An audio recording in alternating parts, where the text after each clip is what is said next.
अश्लील भाषा में गाड़ीगुलज सह पुलिस को हाथ उठाइबार भिडियो भाइराल। भिडियो उत्तोलन समय सांबादिकों को धमक एभली एक संवेदनशील प्रसंग भद्रक जिला साबरंग थाना परिसर में देखा मिली।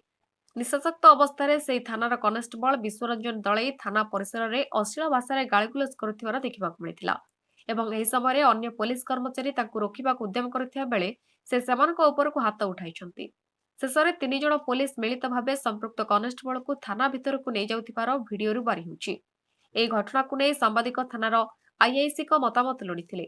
संपृक्त कनेस्टेबल निशाशक्त अवस्था स्थानीय अंचल सांबादिक नरेश मुदुली को गाड़ीगुलज करने सह व्यक्तिगत शत्रुता प्रदर्शन करते एने थाना रुजु होइथिबा मामलार तदंत समय एभली कांड होइथिबा कहिसंती। घटना को नहीं से घोर निंदा करने सहित आवश्यक पदक्षेप नियाजियो बोली प्रतिक्रिया प्रकाश करिसंती। अन्यपटे सांबादिक नरेश मुदुली मध्य तीव्र असंतोष प्रकाश करिसंती।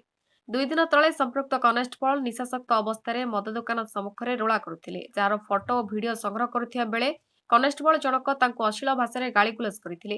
परे घर को पुनश्च गाड़ीगुलज करने सह जीवन मारिदेवाकू धमक दे जाइथिले, जाहाकू से नहीं थानार द्वारस्थ होइछंती। थानार उपयुक्त न्याय न मिलिले जिला आरक्षी अधीक्षक द्वारस्थ हेबे बोली चेतावनी दैछंती। तेबे साबरंग पुलिस पक्षरु संपृक्त कनेस्टेबल विरुद्ध में कि प्रकार कार्यानुष्ठान ग्रहण करा जाउछि ताहा केवल देखिबाकू बाकी रहिला।